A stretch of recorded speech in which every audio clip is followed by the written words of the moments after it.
प्रधानमंत्री जी, जब आप भावुक होकर जनता में ऐसा भाषण देने लगते हैं कि लोग मुझे मार देंगे, जला देंगे, तो हम लोगों को बड़ी तकलीफ होती है। और खासतौर से समाजवादी पार्टी को, आप उत्तर प्रदेश में निश्चिंत घूमिए, हमारे यहाँ कानून व्यवस्था इतना बढ़िया, आपको कोई छुएगा।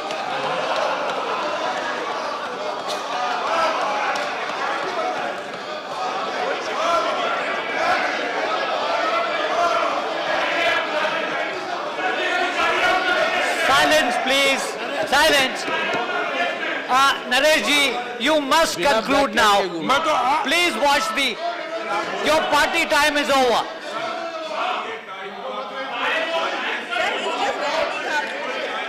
देखिए, दूसरों को भी बोलना है। बोले सब, चाहे जज in debate. Okay. Please, Naresh ji, resume, please. Please resume. Mathur ji, आप प्रधानमंत्री जी तो शायद आरएसएस में सीनियर हैं।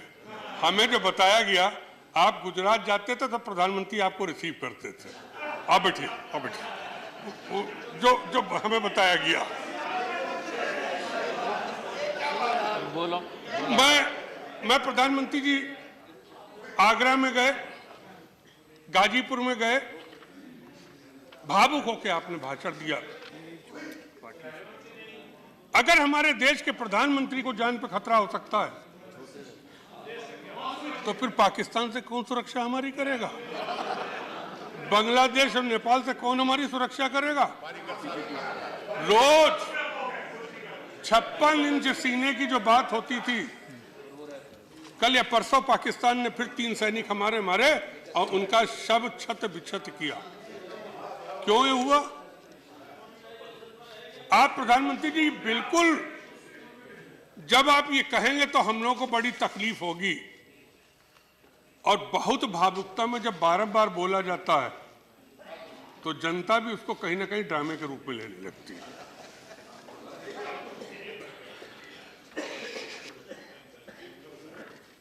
मैं कह देना चाहता हूं, हम कहते हैं कि हमारे देश में आज भी इतने वीर हैं कि हमारे देश के प्रधानमंत्री क्या, हमारे देश के गरीब आदमी को भी कोई छू नहीं सकता। हमारे देश में इतने वीर हैं। इस देश का वीरता का इतिहास रहा है, और उस वीरता के इतिहास में अगर प्रधानमंत्री जी हम खुद ही डरते रहेंगे, अगर कल होकर हमने ही कहना शुरू कर दिया, मेरा आपसे अनुरोध है कि अब भावुकता का भाषण छोड़िए, सत्यता के भाषण पे आइए, क्योंकि अहंकार कहीं ना कहीं अंधकार में भी ले जाता है। और मैं विश्वास दिलाता हूं कि ठीक है, उत्तर प्रदेश का चुनाव होने जा रहा है, चुनाव हमारे आपके बीच में होगा। अब चलो, हमने कह दिया बहन जी हैं, सभी राजनीतिक दलों के बीच में चुनाव होगा। अब ईश्वर आपकी मदद करे। Naresh ji, please address the chair and conclude. You have shot past your party's time by 8 minutes.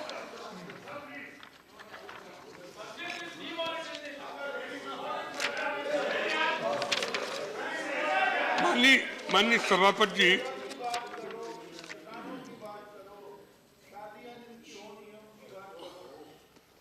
माननीय प्रधानमंत्री जी, माननीय सभापति जी,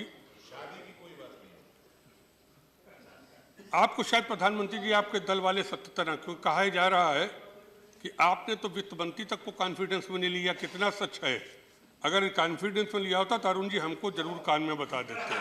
मान नहीं सकता मैं इस आधार पर कह रहा हूं। आपके मित्र हैं।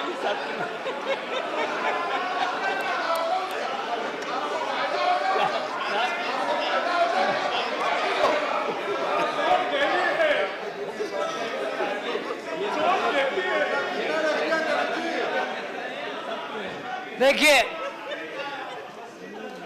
you must conclude now. You are taking the time of other speakers. You must conclude now. हम लोगों को बड़ी तकलीफ है, और शायद विपक्ष ने इस मारे मांग करी थी कि प्रधानमंत्री जवाब दें कि वित्त मंत्री तक को नहीं पता लगा कि नोटबंदी का आदेश होने जा रहा है। प्रधानमंत्री जी ने जब कैबिनेट बुलाई आखिरी तमाम फैसले के लिए, तो मंत्रियों के मोबाइल भी बाहर रखवा लिए गए, जो अखबारों में छपा, जो लोगों ने नहीं पता। रविशंकर जी हमें अकेले में बुलाते नहीं डर के मारे, पता नहीं कितना सब घबराते हैं। अरे बुला के कभी कुछ बता देते रविशंकर। नरेश जी, you must conclude now. You have taken more than double your party time. अब प्रधानमंत्री जी, There is time. I'm sorry. There is time. मैं कह देना चाहता हूं, मैं ये बात कहना चाहता हूं कि अफवाहों का दौर चल रहा है। मैं चाहता हूं अफवाहों का दौर कहीं ना कहीं खत्म होना चाहिए। काली इंक लगाने का किसने निर्णय लिया, मैं उसका घनघोर विरोध करता हूं। इससे तो चेहरा ही काला करा देता अगर देश के लोगों का, तो ज्यादा रहता क्या। एक हवा चल गई कि इसके बाद प्रधानमंत्री जी लॉकर सीज कर देंगे। स्मिता बहन जी ज्यादा अच्छा बताएंगे लॉकर। और सबसे खराब क्या हुआ, जो महिला धन था, जिसको स्त्री धन कहते हैं। अब हम लोग सब जानते हैं स्त्री धन का क्या महत्व होता है, हम सबको मालूम है। सारी महिलाओं की पोल खुल गई कि किसने कितना कितना रुपया बचाकर रखा था अपने पति से करवा। ये सब छुपा छुपा के, मेरी पत्नी पता नहीं कल पुराने लिफाफे ढूंढ के लिए आई कि ये रुपए रखे हुए। 1 minute, Naresh ji, please. I'm sorry, there are other speakers. You cannot continue indefinitely. Against 8 minutes, you have taken 11 minutes extra. प्रधानमंत्री जी, आपने 2000 का नोट छपवा दिया। 2000 के हमने भी यहाँ भेज कर जब रुपए 20,000 निकालने के लिए चेक भेजे तो 2,000 नोट मिल गए। लेकिन वो 2000 का नोट तोड़ने के लिए तो कोई तैयार नहीं है। शिवन, यहाँ कैंटीन में पहले दिन जो हम लोगों ने चाय पी तो करीब 150 का बिल बेटा 150 था नहीं तो 2000 जमा कराने पड़े हमको कि रख लो, जब बिल पूरा हो जाए तब बता देना। आपने जो 2000 का नोट निकाला है, 500 का नोट मिल नहीं रहा, 100 का नोट अवेलेबल नहीं, 2000 का नोट आदमी कैसे तोड़ाएगा। कम से कम इस पे भी तो जरा स्पष्ट कर दीजिए कि आखिर 2000 का नोट छोटा।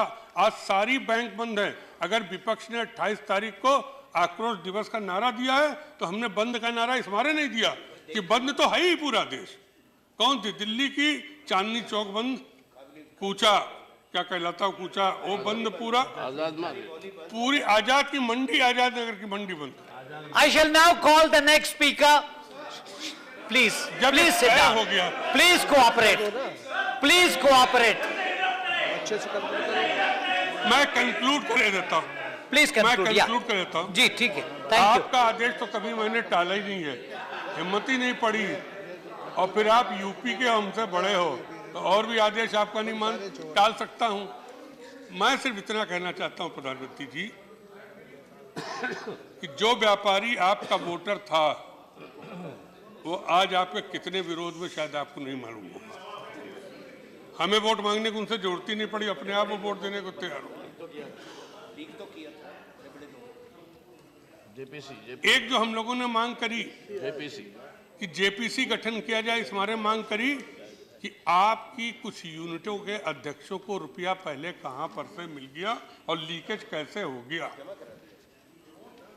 उन्होंने कैसे जमा कराया था। तो इस पे हम लोगों ने कहा कि जेपीसी, और जेपीसी तो कई बार बन चुकी है इस देश में, कई बार जेपीसी बनी।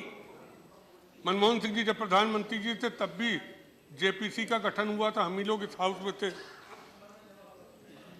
एक ये भी बताइए कि नेपाल की अर्थव्यवस्था हमारे रुपए से चल रही, बांग्लादेश भूटान की अर्थव्यवस्था हमारे नोटों से चल रही, वहां भी जो हमारे देश वाले रह रहे हैं, उत्तर प्रदेश का तो अधिकांश व्यापारी नेपाल में व्यापार कर रहा है, बिहार का भी बहुत ज्यादा है।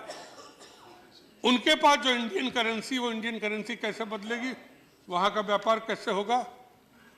और मेरा तो कहना है कि जो सरकार ने पाबंदी लोगों पे लगाई है कि आप 50,000 से ज़्यादा नहीं निकालेंगे अगर आपका कैश अकाउंट है, प्रधानमंत्री जी ये सब बैन बंद करिए, नहीं जनता आप पर बैन लगा देगी, आपकी पार्टी पे बैन लगा देगी। आपको बैन करने का कोई अधिकार नहीं है, ये अधिकार का दुरुपयोग मत करिए। Thank you Naresh ji, thank you very much. देश की जनता को राहत मिस्टर डेरेक ओब्रायन, कम से कम ऐसा न कर दिए कि एक महीने में बेरोजगारों की संख्या इतनी बढ़ जाए कि देश में हाहाकार की स्थिति पैदा हो जाए। इन शब्दों के साथ मैं नोटबंदी का फिर से विरोध करता हूं और प्रधानमंत्री जी आपसे अनुरोध करता हूं इस तुगलकी आदेश को वापस लीजिए। बहुत बहुत धन्यवाद। Thank you.